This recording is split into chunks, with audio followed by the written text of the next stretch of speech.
Hello and welcome to Speaking Spirit, where we talk about all things spiritual. Your host, John Moore, is a shamanic practitioner and spiritual teacher. And now, here's John.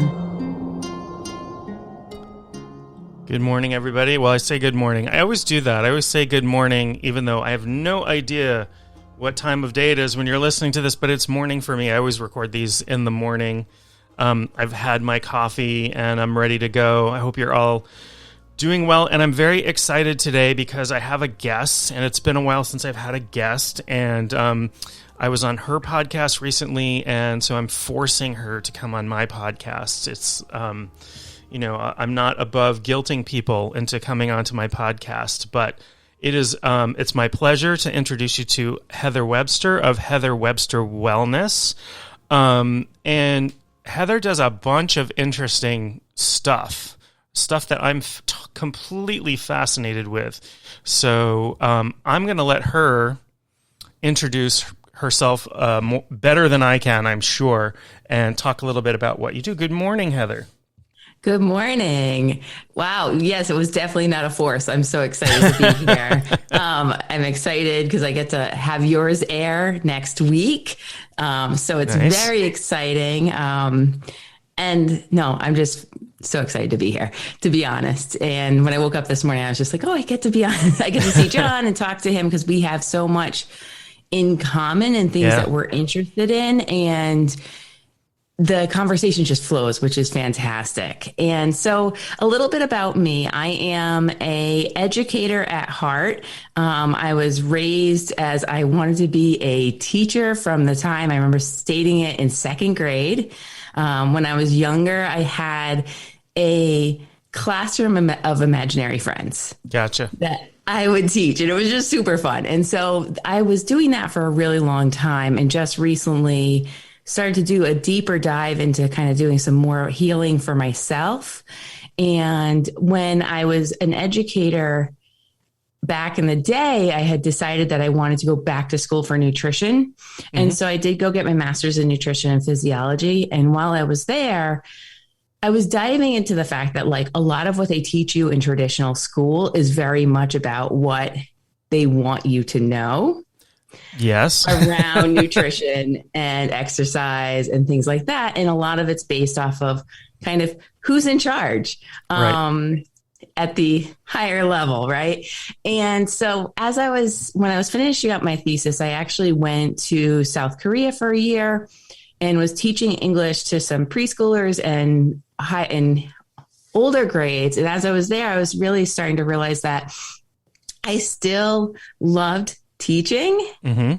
And I did not want to go into like a research field, which is kind of like if you're in nutrition, you're either going the dietitian route or you're going the route of research. And that was not my thing. And so I started hiking again and getting back out in nature while I was in South Korea and finding that love for being outdoors again. I've always been an outdoorsy person. And thinking back now, back in the day, right, when I was having a tough time as a child, I would immediately go outside and go catch some frogs or snakes or and connect with them, or climb a tree. Climbing trees are kind of my memory. And it's kind of funny. Earlier this morning, I was outside and I was thinking, because I was thinking about you and being on your podcast and altars and things like that, what we've talked about in the past. I was like, I need to make an altar to my childhood. Oh, that's a fantastic idea. I love that idea. Because what I'm trying to do right now is really connect back, because that's where joy and play comes in. Yeah. Yeah. And I was like, oh, I can go through some pictures. And they all came up. Like yesterday, I was posting a picture of my childhood. Mm-hmm. And so once I moved to New Hampshire is when I really started doing a lot of my healing. I had been in Rhode Island for a while. And when I moved to New Hampshire, I realized how disconnected I had become. Mm-hmm. Right. And I actually gotten to the point where I felt quite depressed and didn't even know it, but I had no interest in going out. I didn't really care to see people. I was just like happy in my place, but that's not me. And I wasn't really happy. And so I started to dive into more meditation. I went back to school for health coaching. I did mindful outdoor guide training and really started to look into how can I reconnect with myself so I can connect with others. Yeah. And a lot around self-confidence, self-love, and self-care, but also looking at how I was talking to myself. Mm-hmm.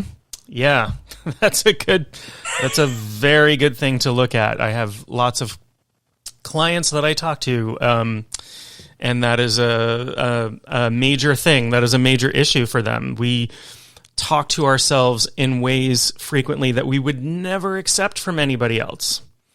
And yeah, and we just think that's normal and it's okay, and it can be really destructive and unhealthy for sure.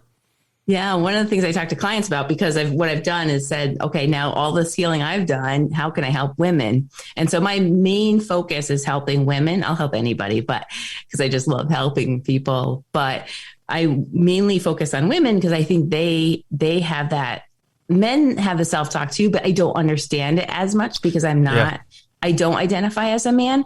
So for me, I like to focus on knowing where I can identify so I can make sure I support the people that identify as women. And I mean, we have like 60 to 70 thoughts a day, right? And like 90 to no, more than that, 90 to 95, maybe even 98% are like these negative talks that we started when we were younger. And so you have to reprogram their habits. Right. It's a loop, and yeah, you're absolutely right. It's it's interesting that I do a lot of work with belief, right? Like what people believe and what people hold to be true. And pretty recently, I don't know, in the past few months, I heard a really good definition of belief, and somebody said that beliefs are habits of thought, right? And so if we have this habit of thinking negative things about ourselves, that really gets to our core belief. And we will always act in accordance with what we believe, right? Mm-hmm. Whether we're conscious of it or not, if we haven't, because we have unconscious beliefs too. If I'm putting myself down and saying, I can't do this, it's going to become a bit of a self-fulfilling prophecy, right? So I love that. I love that you focus a lot on self-talk. It is a big thing that I wind up working with clients on pretty significantly. Something I work on with myself. We all have that. So to clue you in on what happens in the male head, a lot of my thoughts are about what I'm going to eat next. It just pops in like, I just had breakfast. What's for lunch? But yeah, I mean, I think it's also true for men, but it can be a little insidious because, in our culture anyway, and it's changing, and I see our culture changing in positive ways with my children, especially being very open, and I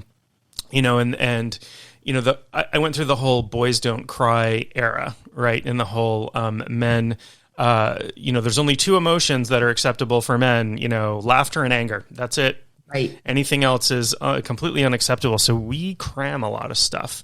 And I think that most men, and I include myself in that bundle, at least earlier in my life, are unaware of what's going on in our heads frequently. It's really, really unconscious because we can't look at that stuff. It's too painful, and we can't show up as emasculine, right? Like that's a bad thing to be not and again, I think this is changing. I see that changing in our culture.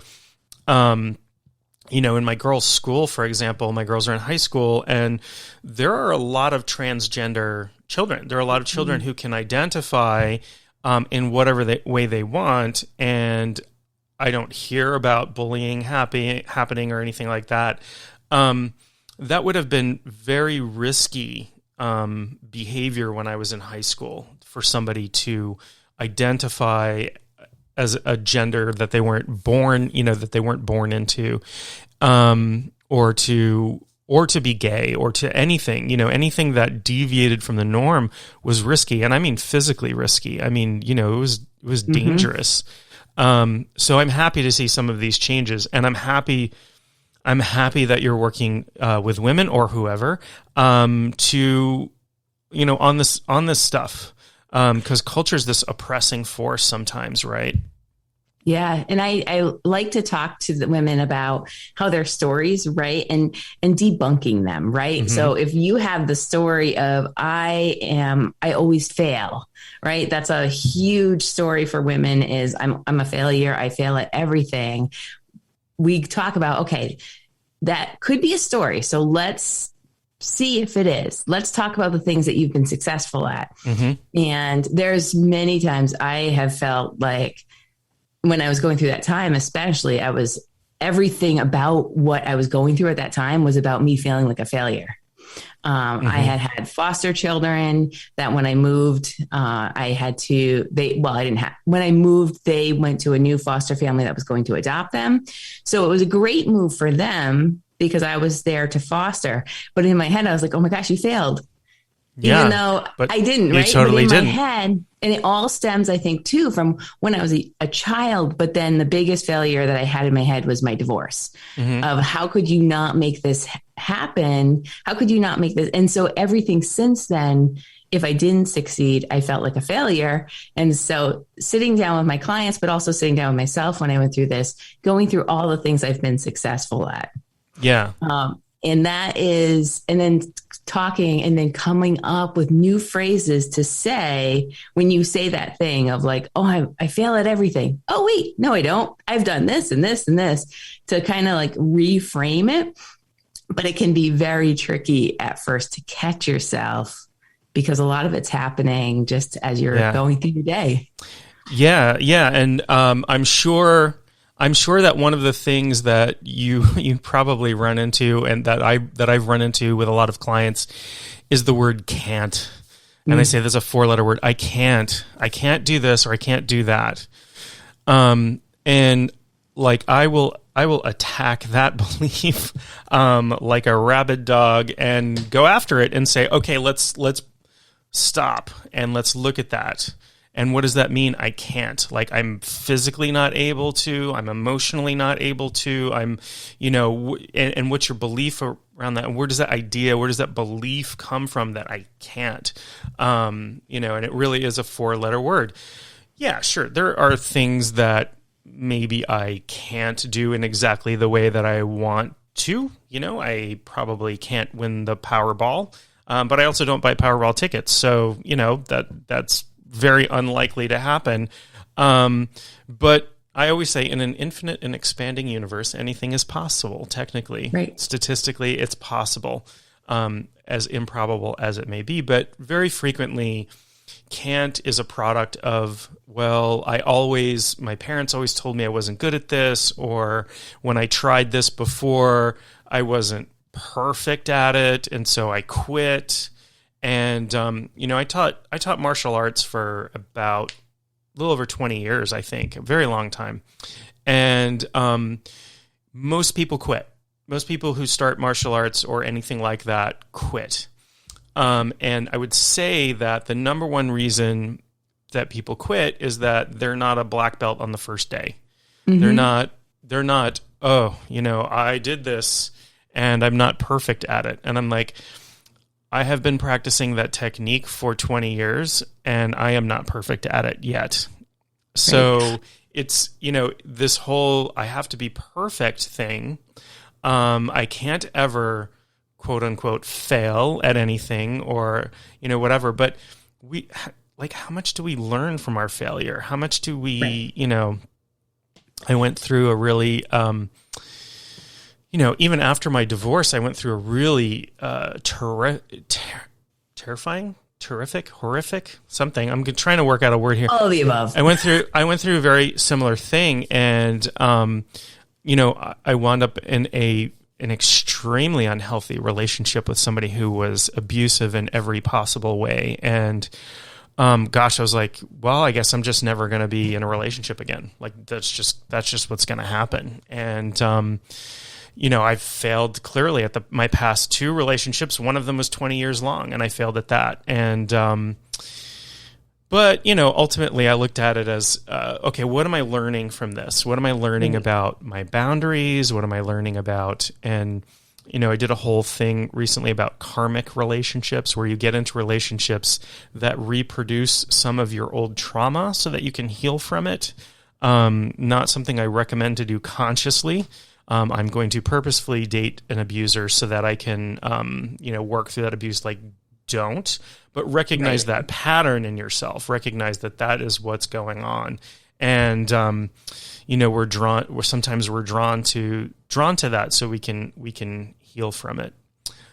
Yeah, I love that it's been coming up so much recently, kind of what you're talking about. And just yesterday, I was listening to another podcast, and they were talking about how you can't succeed without failing. Yeah. Right. So when we were learning to walk, we fell many times. So like every single time, even the things that are innate and things that we're supposed to learn and that it's in our genes to be able to do, it takes practice, right? Yeah. And that's why I love like that meditation, yoga, like all those things, call it practice. Right. Because it takes time. And going back to the other piece where you were talking about that connection between your thoughts and your beliefs, a lot of that comes into like when you're talking about manifestation as well, which is something that I'm fascinated with.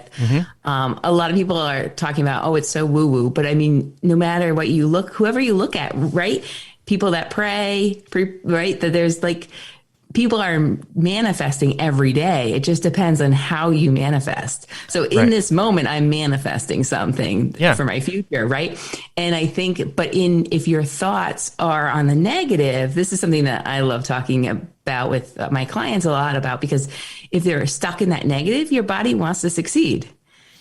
Or your soul wants to succeed at what you're thinking, and it becomes your belief and all of that. And so if you're thinking, I'm always going to fail, you're always going to fail. Obviously it's much bigger than that, but like if you break it down to, okay, I feel that this could be possible, and really ingrain it and start living your life that is happening for you, and kind of letting go of the expectation of how it's going to happen. Yes. Things are going to come for you. And then that like idea of like, I'm always failing at relationships, right? So I'm single. And I've been part of it's like, oh, my life is so crazy right now. How can I find somebody? But if I switch it to, no, it's possible. There's somebody out there that has the right schedule and everything else. Then I'm going to start living that way. I'm also going to feel more confident for myself. And when I face the world, I'm going to face the world as I am lovable, and it is possible for me to find love. Yeah. It's interesting. Couple things there that you mentioned that are like stood out in my brain. So you talked about making an altar to your childhood, and how when we were learning to walk, we failed many times. And kids don't have that thing. Like, we have to learn that. We have to learn that failure is bad. We have to learn that. We have to learn shame. Right? Shame is not ingrained in us. It's not something we're born with. And that's really kind of what it's about. And so when I was born, I had a number of birth defects, and the doctors told my parents, your son will never walk. And fortunately, my parents had a healthy disdain for authority figures, as I probably do. And they were like, screw that. And looked around and found me the medical help that I needed. And, but I didn't know I wasn't supposed to be able to walk. Now think about that with, if I were an adult and something happened and the doctor said, oh, you're never going to walk again, I don't care what you do. I might take that on. I might believe that. And whether you believe in the woo aspect of manifestation or not, life becomes a self-fulfilling prophecy in the way that I'm going to behave according to my beliefs. Now, I believe we're manifesting everything. And so, for example, when I'm listening to music, some sound waves are coming into my ear canals. and my eardrums are creating electrical impulses that go back into my brain. But my consciousness is assembling a concert, or an orchestra, or a band, or a singer, or what have you. So yeah, there's stuff going on out there, but I don't know what's going on out there. I only know what's going on in here, right? And that's, that was something that, like, for me to grasp, I was like, oh yeah, like nothing, I'm not aware of anything outside of my consciousness by definition, right? And so, part of me is creating all of this, or co-creating all of this, whether I'm, and then of course, when you get into shamanism, you start really messing with reality quite a lot. And so you realize how plastic it is, and how flexible it is, and how we can tune ourselves to different kind of channels, and how, in the spirit world where there's no mass, things like time and space break down just on a physical level. So, very, very cool stuff. And I really love your idea of making an altar. I'm going to steal it. Make an altar to your childhood. Like, I don't have enough altars around my house. I'm going to add one more somewhere. Well, right. And it's like you can see the joy. Or if there was pain in your childhood, you could heal that through journeying or through meditation type stuff. So I think or you can go back to, like, even further back when that pain wasn't there yet. And it all happened because, right? So this is like that whole manifestation, but also things happening in order where you can see after the fact how it worked.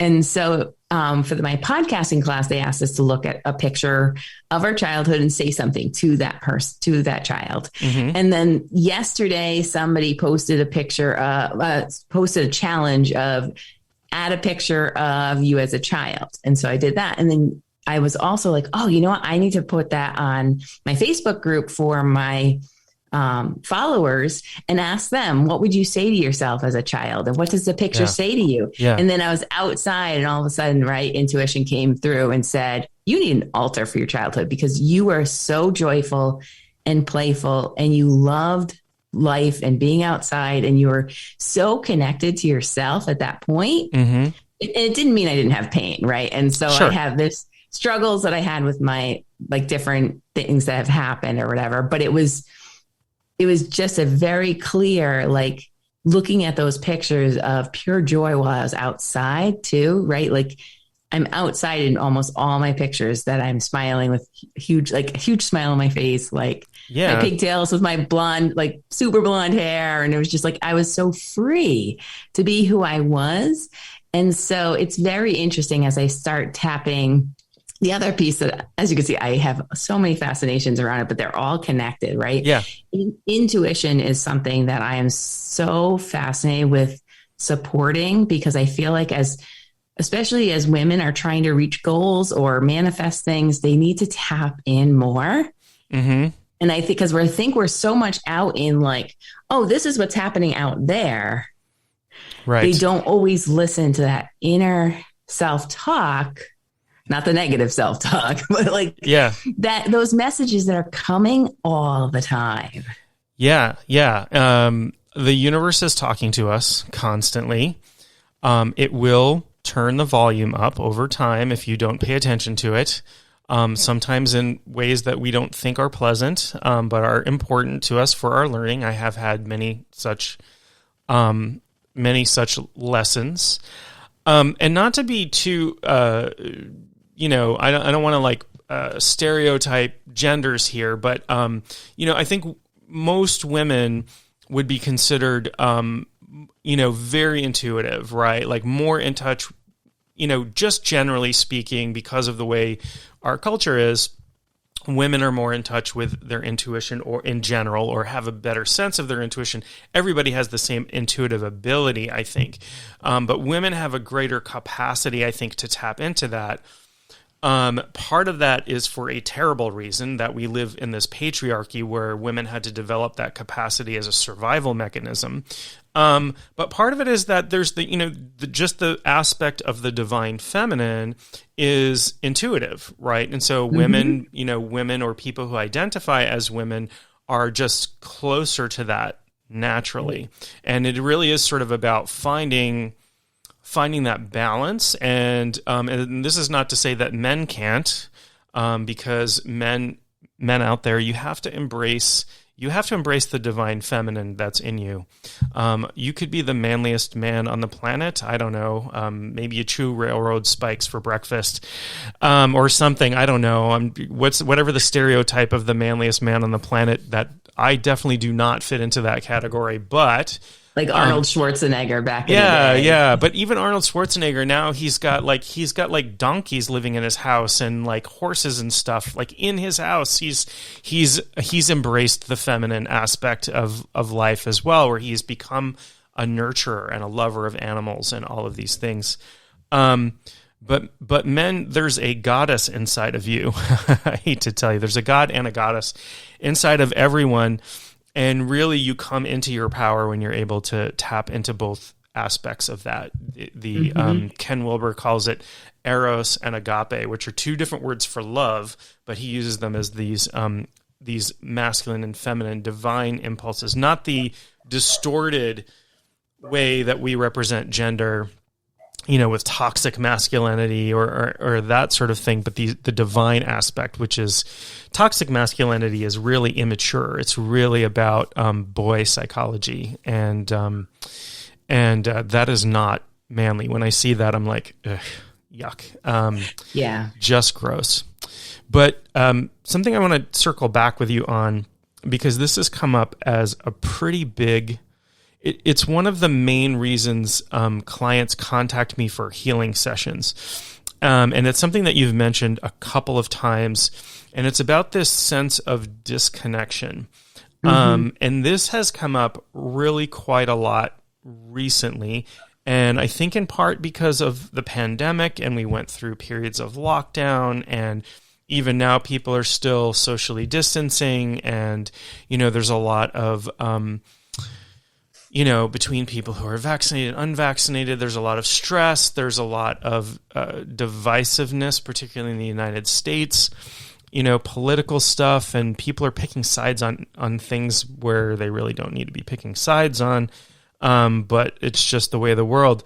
But yeah, I mean, people are really disconnected, and they frequently don't even know from what, right? I just feel disconnected. Yes. And so I love that you brought that up, and I love that that's something that you specifically work on. Yep. And it's actually the whole basis of my podcast and really, so when I first started working, I was working on like this whole idea of like every woman wants to like stereotypical lose weight. Right. And that just felt it didn't fit for me. It felt like a negative way to kind of go at something. And as I started to pull apart, what people were really dealing with was a disconnection from themselves. So there's no way they could be connected with the world around them. Right. Because they were not connected with really what was happening within their own system and who they were, to be able to even think about connecting with their friends, their family, their coworkers, and the bigger world, right? And so as I've been kind of working with clients and really pulling out, what does that look like? It's a very like holistic piece, right? You can't just say, oh, I'm going to meditate every day and that's going to make you connected to yourself. Right. And so we dive into a lot about like, you have to be connected nutritionally. You need to be connected with your physical body in whatever way that looks like, even going down to like whether you're exercising or you're intimate with a partner, all of which is right. That's emotional and physical piece there. And like really diving into, okay, how are you feeling about your connection to your job? What is that bringing home every day when you come home at the end of the day? Or what is that connection you have? Like, what are you telling yourself as you're going through these different aspects of your life?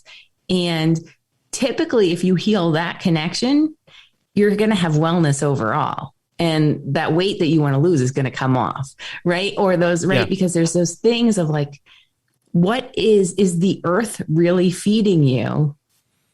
And as we've talked about in the past, right? So my love is nature. Mm-hmm. It will always be, I have a poster behind me with a woman walking into the mountains, and it says, and she lived happily ever after. Right. As she's walking into the mountains with a tree over her head, I have another poster over there that says, and into the forest I go to lose my mind and to find my soul. So really, when I think about what has healed me and connected me more than anything is my connection to nature. And that means food, the food that we eat. Mm-hmm. Am I getting the food from somewhere that I know where it's sourced? Is it coming in a package? And it doesn't mean I'm always perfect. Let's be honest. Yeah. I have treats, I have things, but I'm also looking at like, am I getting outside every day? Am I taking time to be barefoot? Am I taking time when I'm outside to just be, not racing to get to the summit, which I used to do? Now I'm like, oh, cool tree. Let me go give it a hug, or let me go talk to it and say, thank you for letting me be here. And really being super connected to where we came from. Yes, our source. And we might feel disconnected from nature, but we are nature. We're animals. We have to, our food might be produced in factories, but it came from animals or plants, and, or we hope, oh gosh, yeah, there's probably food out there that didn't, but, if you're eating right, your food came from animals or plants, and we're intimately connected. We are a part of it. We're not any different. We have, we live in houses, and we have the internet and electronics and all of these things, but we're still as much a part of nature. And I love that you mentioned spending time barefoot. When it's warm enough, I always walk out to the mailbox in bare feet. And because I live under a ton of oak trees, I have to be very careful where I step. And so I have to take it slow, and I have to feel the ground under my feet so I'm not, stomping on an acorn and hurting my foot. But that connection to the earth is so important. Can I share a story? Yeah, absolutely. So last year, when I was going through the Mindful Outdoor Experience training that I was going through, we had a job that we had to do. I'm going to say quotes in job, because really, if this was, as I get into this, if this is my job, it will be amazing. Well, it will be. I'm putting it out there. That's going to be amazing. And so we had this kind of assignment to go and spend the day on the land. And so we had 6 hours before we were going to come together for council at the end of the day. And so I went to this space that I found not too long ago that I just truly love. It's a preserved area called Castle in the Clouds. And I just spent 6 hours, maybe getting 2 miles, probably about 2.5 miles, right? Because we were doing it very mindfully. I would take time where I would sit and do a sit spot. I would do journaling, and for probably about half of it, this was in last November, I decided to go barefoot. So pretty cold out, but I was just like, okay, let's see if I can, what this looks like. I can always put my shoes back on. I want to feel more grounded. And as I was going, I was like, oh, this is so cool. This feels so nice. And then at some point, as I was coming back down the hill, my feet started to hurt. And I was like, oh, do I put my shoes on? My feet are so cold. And oh, where am I stepping? I started focusing more on my stepping. I started focusing on so much that was my physical body. And so I slowed down a minute, and I was just like, what do I need to know? What am I trying to, do I need to put my shoes back on? And internally I hear, stop focusing on your feet and look up. Because I was looking at every single thing I was going for. Once I looked up, I saw an amazing bird up in the tree as well, which helped me remind myself to look up. But once I looked up and started walking, my feet stopped hurting. Yeah. And so that I quickly journaled what that meant. And like, but during that time, I had so many messages that came in like that. And it was just like over and over and over again, they were coming. And so it reminded me of just like, I need to look up in that moment, but I also need to be looking up and looking for messages and signs or signals coming at me throughout my day. Yeah. And when you plug in, there's so much wisdom out there. Something related to that you mentioned before, you talking about people who were, we're talking about this disconnection and reconnection thing. And, I was one of these people, and you mentioned people say, well, I meditate every day. And I was one of those people, and I was going through a crisis, and I'm like, I'm just going to meditate more. And meditation's fantastic, and I highly recommend it, and it has its purposes. But like anything, you can use it to completely unplug and become disconnected. And this is a form of spiritual bypassing, where we're not dealing with being connected. We're not dealing with this. We're like, I'm just going to like clear my mind, which is a good thing to do, but to do it in lieu of plugging in and becoming really connected. And one of the things I love about the path of shamanism that I'm on is that you really are expected to walk in both worlds, right? You're not just constantly journeying and going out of your body. We do work out of our body, but then we bring it back, and we always have to ground that work. And there's I wish I could remember the podcast, but there's a woman who does a shamanic podcast, and she always asks, that's great, but does it grow corn, right? Does it grow the corn? Does it, like, what you're doing is fantastic. You're doing all these like cool, and I love this stuff. I do all kinds of esoteric work in journeying, and, get artwork from, that and all kinds of stuff. But at the end of the day, I have to feed my children and live in the world and work with clients and work with students and talk to you on this podcast, which I couldn't probably do in trance, right? And that would be actually pretty fascinating to see. Yeah. I mean, I do some work in trance like that. When I do divination work, I will work in trance, but I don't know what's going to come out of my mouth, so it's a little worrying. I mean, well, and one of the things you said too, right? Like when you were talking about, you can't be in that state all the time because then you disconnect. And I also think it's like the direct opposite is true as well. If you do meditation in the morning and you're like, oh, I'm done with all being present because I did my meditation. You like it, that's disconnecting too, of like, there's a way to be present all day and being connected, right? Like being present is being connected.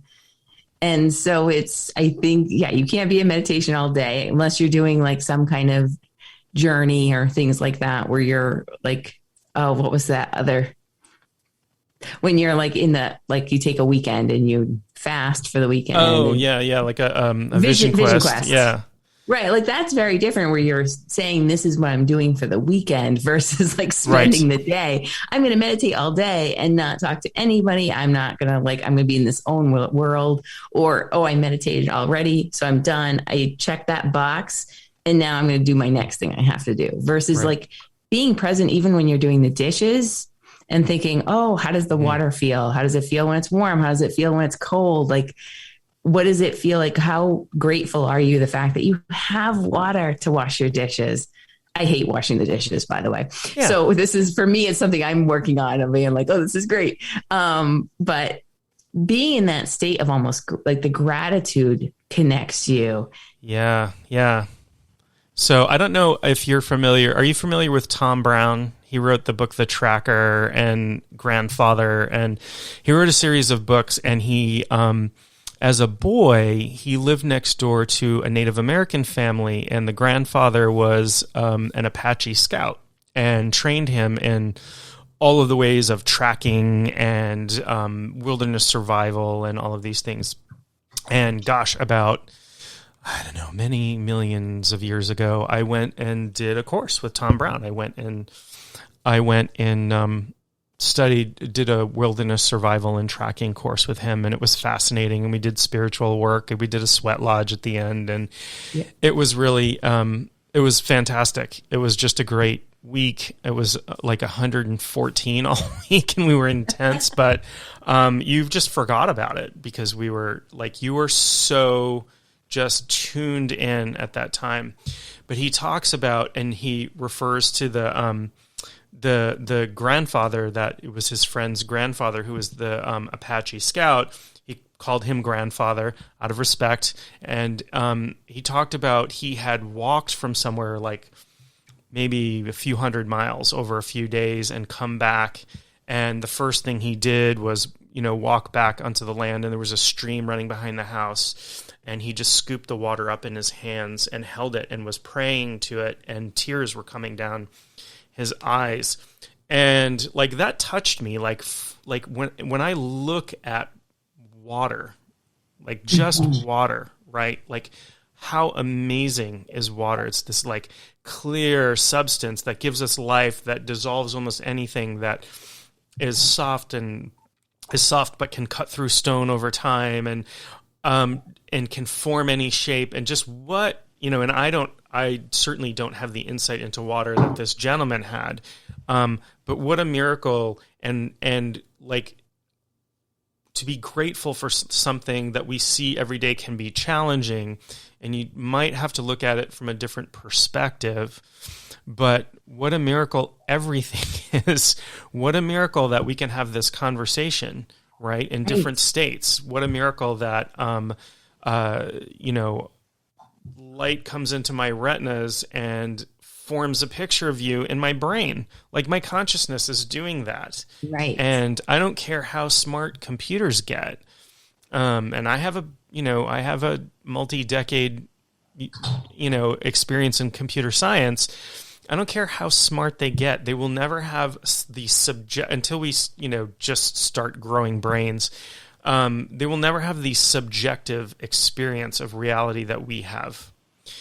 Yeah, they can recognize faces in a photo or what have you, but they don't have the complete experience that we have, which is emotional, which is, on so many different levels. It's just ones and zeros. Humans are not binary like that, and so they don't, and nor are any spirits binary like that.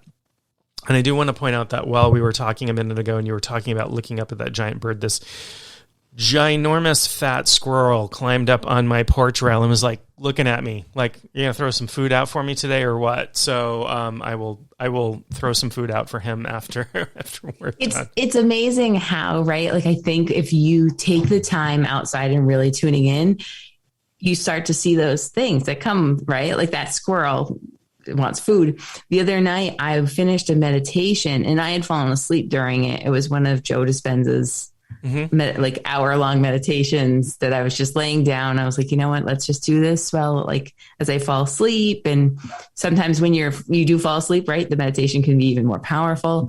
And so I fell asleep. And when I woke up probably about 5 minutes before it ended, and literally like on the second it ended, like everything went quiet, and then there was howling, like super loud howling right outside my window.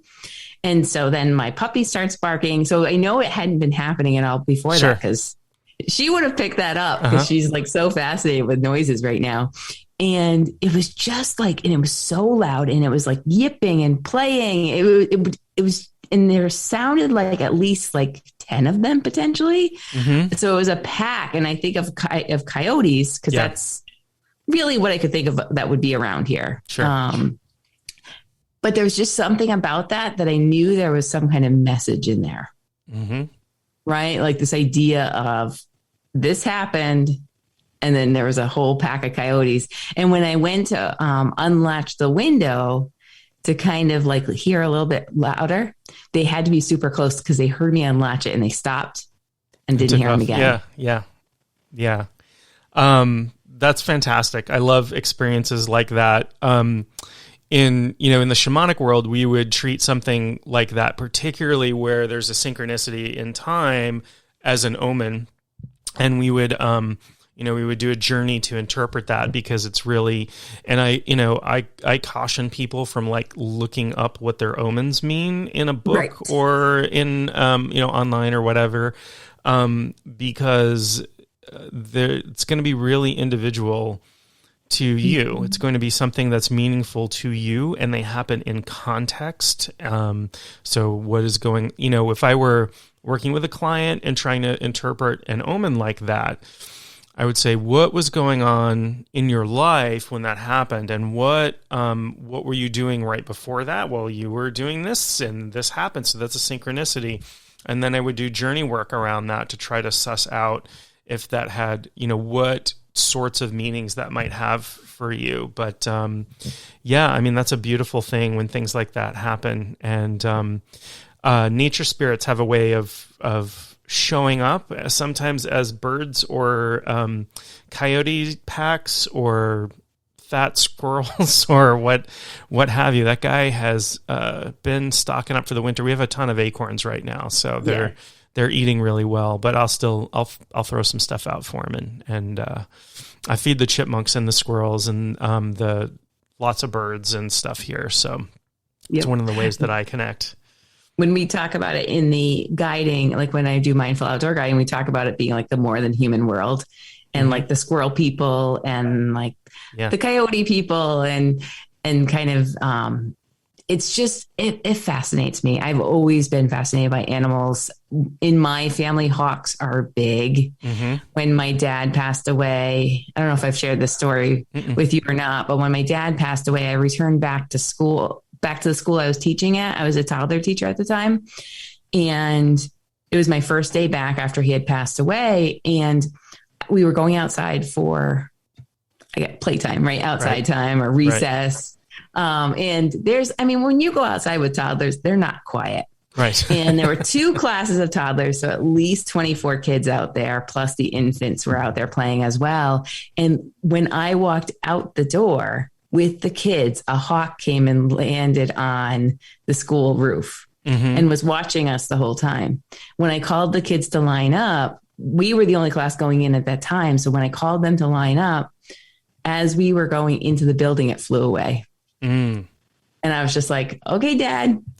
Right. Thank you. Thank you for saying you're still here. And it was just, and ever since then, hawks, like you said, birds are huge in my family. Yeah. My grandmother loved birds. My mom loves birds. My uncle likes birds. And so whenever I see a hawk, it always reminds me of my dad. Like that's kind of, or a deer, right? And I do talk to my dad a lot. Like when I'm trying to get through things, like when I was running the marathon and doing that training and I was going through longer runs, I'd be like, okay, Dad, come alongside me, get me through this. And it's a nice way to kind of just call in the spirits and call in everything around you to kind of say like, okay, right now I'm asking for a little bit of support and push. Right. And it works for me. And our ancestors want to support us, even if, I might not have had the best relationship with some of my ancestors, and for a really long time, might have rejected some of them. But, we're all the product of who knows how many generations of human beings, 20,000 generations of human beings or more. And so there is strength there. And everybody has somebody in their, some people or someone in their family tree who was crummy in their lifetime. And so, if you do the ancestry.com thing or whatever, you might find that some of your ancestors did some things that you wouldn't find to be okay. But what happens when people pass away is the egoic stuff gets stripped away. The trauma gets stripped away, that sort of thing. And so we can heal that. We can heal ancestral wounds. But we can also draw a tremendous amount of strength. If you think what had to happen, I think about, my grandmother, still alive, 105 years old, was born in 1916 in Bath, Maine. No electricity, running water, or heat. other than, a pot-bellied stove or whatever it was, a stove that they cooked on and heated their house with and whatever. And I think about surviving that, let alone our ancestors that didn't have houses or whatever, the strength, the intelligence, the wisdom that they must have had, the ability to work cooperatively. We would not have survived as a species without cooperative hunting, for example, or cooperative planting, for example. We couldn't. It is the thing, that lots of primates have this, but we have it, and if we didn't have it, we didn't have these connections back to our ancestors, and they didn't have these strengths and these ability to pull together and work and be connected with nature and with the world, they wouldn't have fed themselves and they would have died out, or they wouldn't have had shelter and they would have died out, or what have you. And so I think about it that way. And we can draw a tremendous amount of strength from our ancestors, which includes our parents, whether they're still with us or not, and our grandparents again, and all the way back for many thousands of generations. Although I'm from Maine, so I frequently joke that my family tree looks like a wreath. Where somebody I do a morning I do a bit. Not a bit. That's not a good word for it. I do a radio segment once a week here in Maine where callers, people call in and I do dream interpretation for them. And very recently, a man called in and, I just get their first name. Oh, this is Sean. Hi, Sean. Tell me about your dream. And he's like, oh, we have the same last name. We might be related. I'm like, we're both in Maine, man. We're I would assume whether or not we had the same last name, we're cousins somewhere. It's right. It's not that big a state.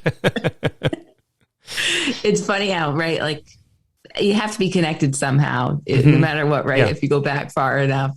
I reached out to, recently I went to where my dad's family is from in Vermont, and I was exploring kind of the cemeteries.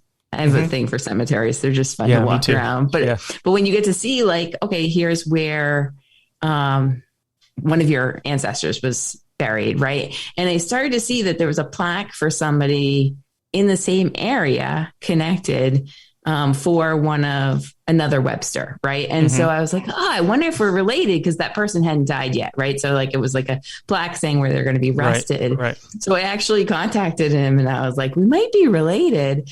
And so as we went back and forth, there wasn't a clear connection, but we think we started to find a little bit of a connection. And for me, I was really fascinated. It was just interesting. He's a lot older, so I'm trying to tap into people that maybe, because we have a super small family. And so it's always nice to see, is there maybe some other people out there that you're connected with in ways that you don't even know? And in Maine, you're probably. Well, my grandfather was one of 9 kids. So I have many, many, many second, third, fourth cousins, great aunts and uncles and all of that sort of thing. And there's fascinating stuff there, and some of their, going back and doing, some ancestral research, there are families with, 13 kids, 14 kids. So there's, think about how many people I'm related to just in this area alone is, and we've been here since, that side of my family has been in Maine since the 1600s. So, close to 400 years. And, that's a lot of generations. And, so there's a lot of people that I'm related to, not all with the same last name, but there's a lot of Moors out there that are probably related to me. And I have found cousins on Ancestry and stuff that I didn't know about.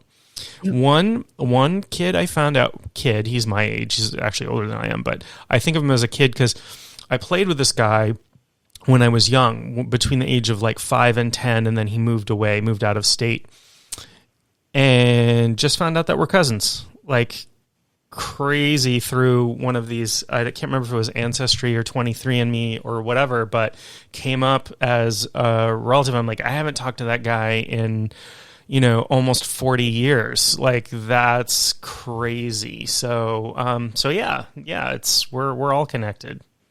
And that's where it comes into like, why was it that you're supposed to play with them as a child and now you're like hearing about them again, right? And are you supposed to reconnect? And I'm finding that a lot. And part of that's helping with social media, right? So social media has its ups and downs of what it's great for. But one of the things is really connecting people that you might have lost touch with. But then trying to dive into that more of how can you make those connections more real.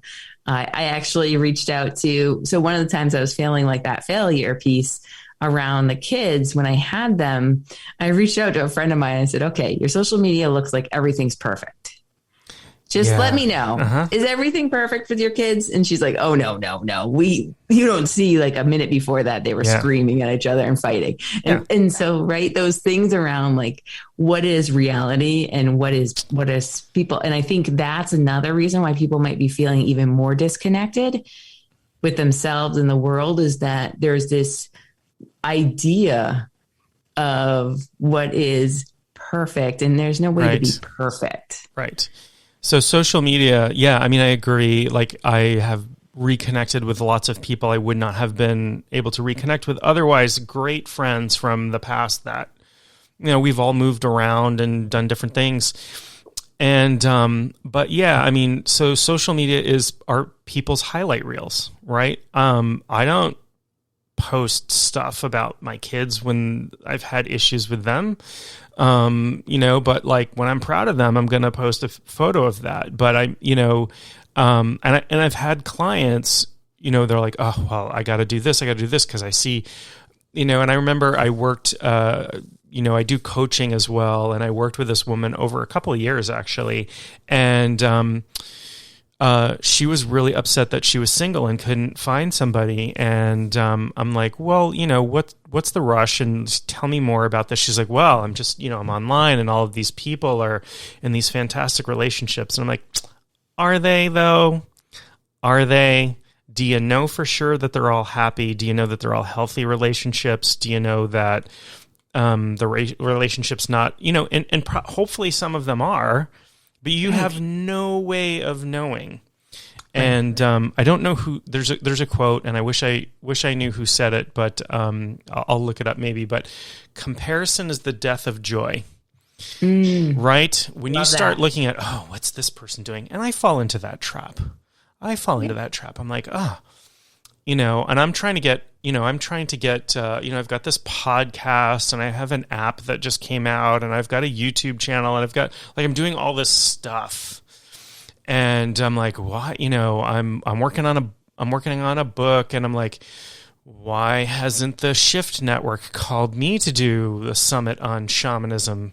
Haven't they heard of me? I see all these people. What do they do? And I'm like, oh, I got to stop that. That's just crazy. I'm on my path and I'm going to do what I'm doing and I'm going to be successful in the way that the universe wants me to be successful. But, and I got to stop beating myself up because I'm, when I see these people who've been doing this for, some of them longer than I've been alive. Okay. Maybe they've been, have a right to some, more perks than I have at this point.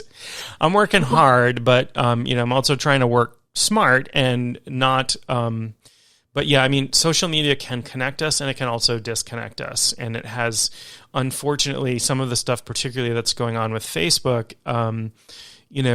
they have been purposefully stirring up divisiveness with some of their algorithmic stuff. And they know that they're doing it. And I think that that's really unfortunate, that's been going on. Now I've lost friends, on social media.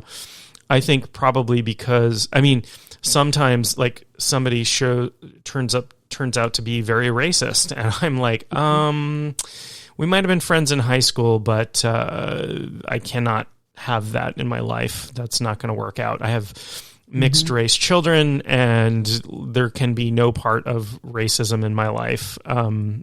So that's something. And then I looked up an old friend from junior high when I moved back to Maine. I lived in Boston for 20 years. And when I moved back, I looked up an old friend from junior high and found him on the sex offender registry. And that was clearly not, a friendship that I needed to rekindle. So there's a little bit to be said for that. But I like to use tools to connect, and I hope that I'm trying to be more peaceful about the way I communicate with people, and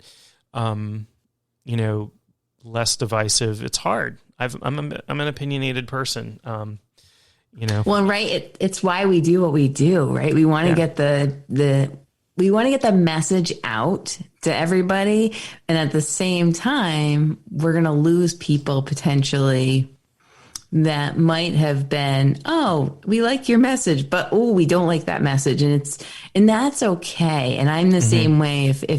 If I see that you are racist, if I see that there's some hatred towards a certain group of people, any of those kind of things, it's like, that's not okay with me. And I'm okay to lose those people. But at the same time, when you see things happening on social media, you're like, oh, I was unfriended. I wonder why, right? And so you go into your inner talk of like, why did they unfriend me? What happened? And oh, did I say something incorrect? And then going back to like, wait, what is my message? Who am I? Who do I want to be? I obviously wasn't the right person for that person. The same reason I unfriended that other person, because they were racist. And like knowing, obviously very different reasons, but knowing that you can't be there for everybody. And sometimes social media, because you watch all these people with so many people who have so many followers, and then you go and you realize that they bought their followers. Or those kind of things. And it's just, you just have to be like, okay, I'm going to center myself. Who am I? Where am I going? Right. Yes. Like somebody was saying the other day, I was listening to this seminar, and she was talking, and she's really well known for just being an amazing speaker and really just empowering people. And she said, somebody asked me if I wanted to be on Oprah. And she goes, who made Oprah to be the person that you have to be on that show with, right? Oprah's just a person. Right. Why do I have to strive to be on Oprah?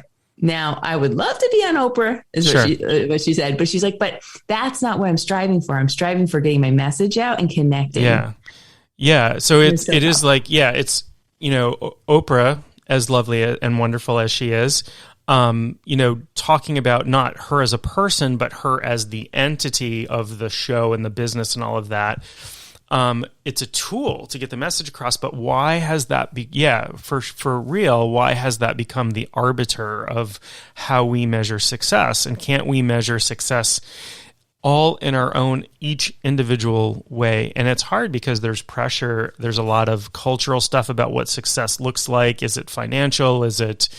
I have so many followers. I've seen the point of like people buying their followers. I've seen like brand new Instagram accounts with 60,000 followers. I'm like, okay, you're not a famous person. So it wasn't like Oprah started an Instagram account and got 1 million followers. That I could understand. This is just some random person that all of a sudden like pops up with 60,000 followers. And is that number a measure of success? And are you really getting a message to those people because you paid them to, or however it works? I'm not exactly sure. I know that I've seen stuff where you can pay for a certain number of followers. They're either not real or whatever, but they're not interested in what you have to say. Right. They're not your ideal client, right? Or you're like the person you're wanting to reach. Right. And I'd love to be on Oprah, but I don't know that Oprah's audience would care about what I have to say. I never pass up an opportunity to speak to anybody, but would that be successful for me, or whatever? So just a brief funny story. So I used to live in Boston, and a really good friend of mine worked at Harvard University, and she would every morning stop into this cafe and get breakfast. Same place. It was a very popular local place. It turns out that Ben Affleck used to like to go there when he lived in Boston. And Oprah did a special where she went back to Boston with Ben Affleck, and he took her around and brought her into this cafe Well, for about 6 months after that, my friend could not stop in and get breakfast there because there were lines out the door, and everybody wanted to order what Ben Affleck ordered, which was something odd that, off the menu or something. And these poor, not poor, but like it was two brothers that ran this cafe. They, like, within 2 days after that episode aired, they ran out of food, and one of them was getting married, and they were like, we didn't know how to we didn't know how to deal with this. Like, it was overwhelming. And again, like, yeah, it was this huge boost for their business for 6 months or however long it was. But are those people going to become the lifelong client or customer like my friend is, who goes there every day to get breakfast, day in and day out for years to get breakfast? So a great, yeah. Yeah. What a great story, because they also could have potentially lost their ideal people. Yeah. Yeah. Well, they lost, she went back eventually. And this is the only reason I know this story is because she she knows the guys who own it. And they were like just dazed. They're like, oh my gosh, Oprah. I don't know. But they didn't, and I don't know if they knew they were coming in or not, but they definitely were not prepared for what happened. And I know, like, similar things where I know, people got a product, the people who were manufacturing a product, they got it listed on QVC, and they couldn't keep up with the demand. They couldn't produce it quickly enough for the sales for QVC, so QVC dropped them. So that was it. They're done. They can't go on QVC anymore. So yeah, there's this thing about, like, instant success and then instant fizzle, right? And the effect that can have on people, where when you're reaching and connecting with the right people, the people, and whatever you do, if you do it well, there are people out there that want to connect with you and receive the benefits of that. And you and I are both people who have our hearts in the right place. We're both really into helping other people, and we can't help everybody. We can't. There are people who would never accept the way that I help people, and that's fine. Those aren't my people, but I hope they find what they need in another way. But that's fine. It's cool. I can't, It almost sounds like a huge, like, lesson right there for the person who is the cafe owner, and then, like, the QVC. And then I think of people that, like, win the lottery, right? And then they lose it instantly. And I always think about kind of what's that lesson overall of, if you're wishing or manifesting for something more greater than what you're supposed to get, it's almost like some people might get that and then have to be taught the lesson of, you got to slow it down a little bit, or seeing where you are and what's best for you, your business, the people around you. Yeah. Yeah. Not that I wouldn't want to win the lottery, let me tell you. I think I wouldn't turn that down either. Well, I'm looking at the clock. We have been talking for a very long time, and I know that you have something to get to and very shortly, and I don't want to, I want to respect your time, but it has been, again, like when I came on your podcast, we just could talk forever and never run out of things to talk about. So what I'm going to propose is that we should probably in the future do each other's podcasts again, because we clearly have more stuff to talk about. And I hope that works for you. This has been just a fantastic and fascinating conversation, and I want to thank you for coming on. But also, how before I forget, so people are interested in what you do. How do they find you? How do they get in touch with you? Sure. Yeah. And it's been an amazing pleasure. As we've talked about in the past, like, time flies when we were having a conversation. I would love to kind of keep this partnership going. Yeah, sure. And so they can find me. I have a website, heatherwebsterwellness.com. You can find me on Instagram at Heather Webster Wellness. Mm-hmm. You can also find my Facebook group at Heather Webster Wellness. But you can find all of that. If you go to Instagram, I have a Linktree link in there where a lot of the stuff is listed. And I'll put links up on the show notes. So depending upon how you listen to this, it might not show up in iTunes or something, but you can go into the show notes and there will be at least the URL and stuff for each of these things. So find it there, and definitely check Heather out. She's got a lot of really really very interesting and cool stuff going on that I jive with. And just once again, thanks for coming on. Thank you. All right. So you're going to hear some music and then the outro, and then we'll.